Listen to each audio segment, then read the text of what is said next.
Opa, acabou de chegar aqui no canal do Menchandits, caiu de paraquedas aí, então eu já vou bater de cara uma aposta contigo, irmão. Eu duvido que você veja esse vídeo até o final e não encontre pelo menos um quadrinho que você goste, beleza? Então assiste aí, vai lá.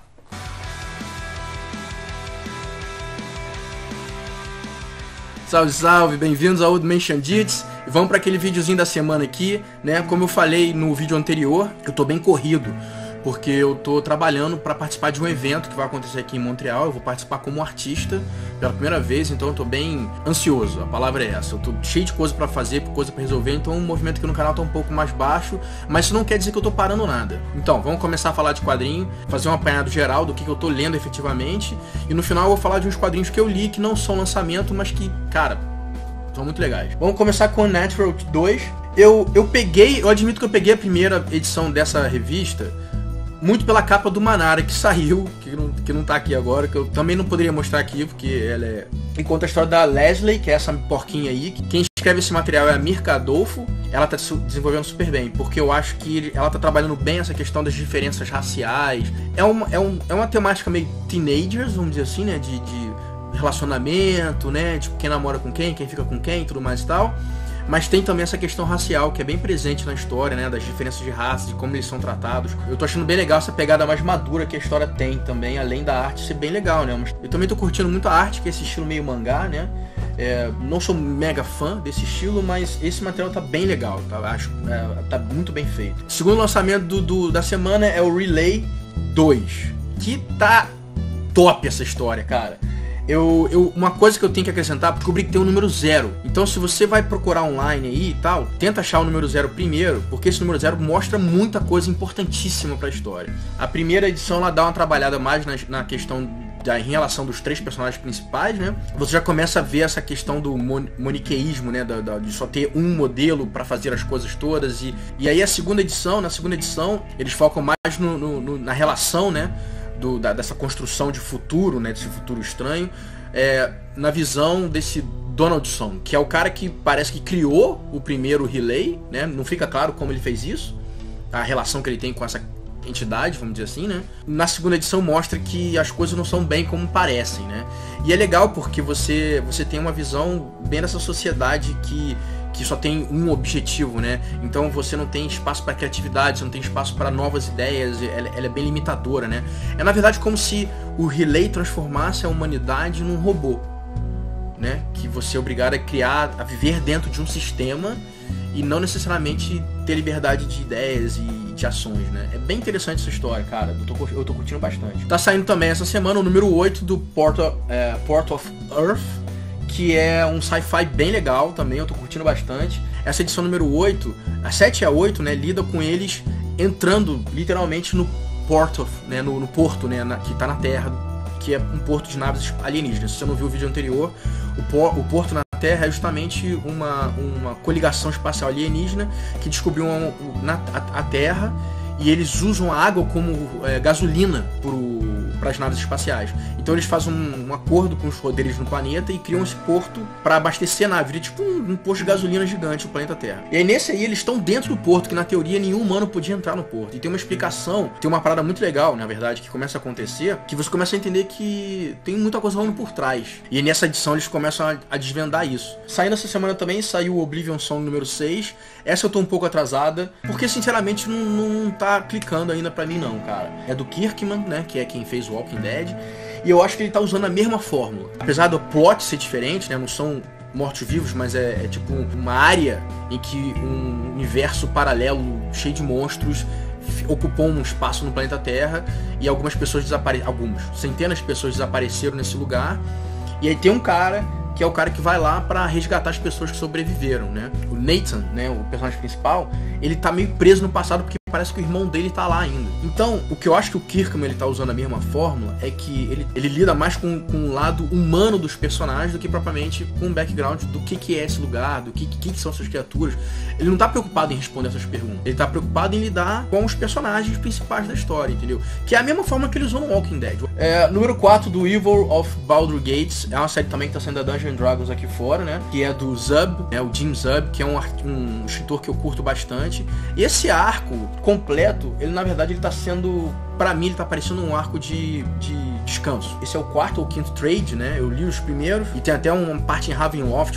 Se você nunca jogou D&D, Ravenloft é um plano em que é dominado por criaturas míticas monstruosas, tipo vampiro, lobisomem e afins. E aí nesse arco em especial, eles estão lidando, cada edição lida com um membro voltando para Baldur Gates, que é a cidade, né? E esse é especificamente sobre a Neris, né? Que é essa clérigazinha aí, a clériga da deusa da morte. Esse aí eu até tenho umas imagens para mostrar aí da arte. A arte é do Amon Bach. Então esse trade, o próximo trade, que eu acho que é o quarto que vai sair, ele vai sair num esquema meio coletando essas edições que são várias edições únicas, edições fechadas. Então, assim, não é um arco que vai marcar ninguém, né? Mas é legal porque desenvolve os personagens, né? E agora a gente vai falar um pouco de Sword Daughter, que eu li as 3 primeiras edições e eu tô gostando bastante, na verdade, né? O Sword Daughter é basicamente a história de uma família, que eu acho que tá me prendendo muito também por causa disso, que é a relação do pai e filho, né? Filha, no caso, que é uma menina. E aí a história conta a história um pouco do Dag, que é o pai dela, né? E a história basicamente é meio que uma história de vingança. Começa como uma história de vingança, mas você começa a ver um lado mais pra frente, um futuro que mostra um pouco a história da menina quando ela se torna mulher, e você começa a entender umas coisas bem legais. Outra coisa que saiu essa semana, que é um material que eu comentei recentemente, é o Red Queen. Tá saindo o trade número 5. Obviamente eu li os trades anteriores, mas eu não li isso ainda porque eu vou pegar esse trade com certeza, então eu deixei pra ler depois, para ler direto no material impresso. Tá, agora a gente vai falar do que eu li essa semana e que não é material novo, beleza? E aí, pra variar, a gente vai ter um quadrinho de super-herói, velho, e que é um quadrinho que eu me amarrei bastante. Secret Identities é uma série que saiu em 2015 pela Image Comics. É escrita por Brian Jones e por Jay Faber. Jay Faber é alguém que eu já comentei antes, eu gosto muito do material dele, né? E quem desenha é o Ilas Kyriazis e o Charlie Kirchhoff. É bem distópica. Na verdade, conta meio que uma história de uma Liga da Justiça, vamos dizer assim, e tem um espião entre eles também. Alguém que tá infiltrado, que quer destruir o grupo, que tem seus motivos que você vai entendendo conforme a história vai desenrolando. Porque os personagens, eles não são preto e branco, né? Não é essa coisa de, só super-herói, só super-vilão. Eles têm muitas nuances e, cara, alguns deles, apesar de fazer o bem, eles têm um lado negro muito forte. São personagens muito interessantes, não são bidimensionais e é uma história que tem começo, meio e fim, então... E tudo se conecta no final. É muito legal por causa disso, cara. Eu achei bem legal. E a arte, como vocês verem, é bem interessante também. Então, outra coisa que eu li essa semana foi essa coisa linda aí, que é Kill the Minotaur. É um material que saiu ano passado, mas o trade saiu agora em janeiro desse ano, então tem alguns meses só que saiu, né? Quem escreve isso é o Chris Praceto, Christian Catamessa. Quem desenha é o Lucas Kettner e o Jean-François Babillot, e a arte é bem interessante, vocês vão ver aí pra frente. A história basicamente é uma história meio grega, né? Que conta uma parte lá, provavelmente fictícia, em que Atenas perdeu a guerra pra Creta, e eles têm que fazer umas doações, uns sacrifícios humanos, né? Eles têm que mandar uns humanos, a Creta vai lá, escolhe quem eles querem levar, os filhos de pessoas, e levam pra lá pra serem sacrificados pro Minotauro. Mas aí tem o esquema do Teseu, que é o filho do rei, né, de Atenas, né, o rei Minos, e vai lá investigar qual era essa parada desse Minotauro aí, entendeu? Não é uma ideia nova. Eu já comentei sobre outras ideias parecidas com esse material aqui, mas eu não vou dizer mais para não dar spoiler. Mas é uma história muito interessante, e o desdobramento, os personagens são super bem desenvolvidos. Outra coisa que eu li essa semana foi o último volume que eu tinha, na verdade, do Dhampir, que saiu aqui fora pela EDW, né? Eu comentei na semana passada esse material. E é legal a história. A história fala... Na verdade, a história começa a incluir novos personagens que vão provavelmente desenvolver mais na série, né? Tem essa questão também, lida um pouco também com essa questão de bem e mal, mas que o bem não é tão bom assim e o mal não é tão mal assim, sabe como? E o plot da história basicamente ele é chamado para essa região para lidar com um cara, não fica claro quem que é, o que ele tá fazendo, e que tem um golem na história. Quem escreve isso é o Mauro Bocelli, que eu acho que é um cara que escreve vários desse material do Dhampir, e quem desenha é o Lucas Rossi. E para finalizar o vídeo, a gente vai falar de Andraste. Meu irmão, isso é uma coisa linda. É lindo demais isso, cara. Primeiro, na verdade, o nome me chamou a atenção, Andraste, porque se você conhece o game Dragon Age, Andraste é o nome da deusa do mundo lá, né? E logo em seguida, o que me pegou de vez foi o nome do artista, que é o Mathieu Bablet. Ele é quem escreve esse material aqui, o Shangri-La, que tá para sair aí no Brasil agora pela CESSP. E definitivamente eu não podia recomendar mais esse material. A arte do Mathieu Bablé é magnífica, só que não é pra todo mundo.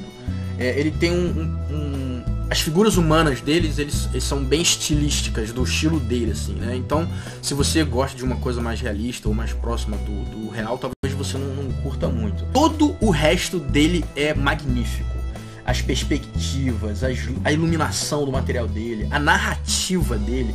Você vê que você passa por umas páginas que não tem muita coisa escrita, que é só ambientação, sabe? E as duas histórias, do Shangri-La eu não vou falar muito, mas Andrássy é uma história que é uma viagem. Conta basicamente a história de um garoto que vira um rei, só que ele tem uma peculiaridade muito particular, que é ser imortal. Tem a trama que vai desenrolando, né, contando um pouco da história dele e da mulher que ele ama e a relação dele que ele tem com o filho, que é super complicada. E aí, depois de muito tempo, ele decide ir até os deuses e descobrir por que ele é assim, por que ele não pode morrer. E é uma viagem muito bonita, cara, porque é uma viagem interior. Ele volta a ter relação com o mundo, porque ele passou muito tempo isolado nessa viagem. E você vê que as pessoas conhecem a história dele e como isso toca ele, né? Como ele entra em contato com ele mesmo. Cara, é impressionante. Engraçado é que esse menino, esse Bablé, é um garoto novo, cara. Como é que ele consegue escrever esse material? A profundidade que tem, cara. Eu acho que a gente escuta falar pouco sobre o Bablé. Essa é a mensagem que eu tenho pra deixar nesse vídeo aqui. Esse garoto, ele tem um quê de genialidade. Eu tenho só esses dois materiais. O Shangri-La, que é muito bom, e o Andrássy, que é maravilhoso. E tem um terceiro álbum deles, que é dessa coleção, né, integral, que eu vou tentar pegar. E definitivamente, a hora que eu pegar esse álbum, eu vou fazer um vídeo sobre o Bablé. Então é isso, galera. Eu espero que vocês tenham curtido o vídeo. Pra quem aceitou meu desafio inicial, deixa nos comentários aí embaixo qual foi o quadrinho que você curtiu dessa lista que eu falei pra vocês hoje aqui. E assina o canal, né? Agora, cumpra aí a sua parte do trato. Beleza, galera? Old Man Xandits, out.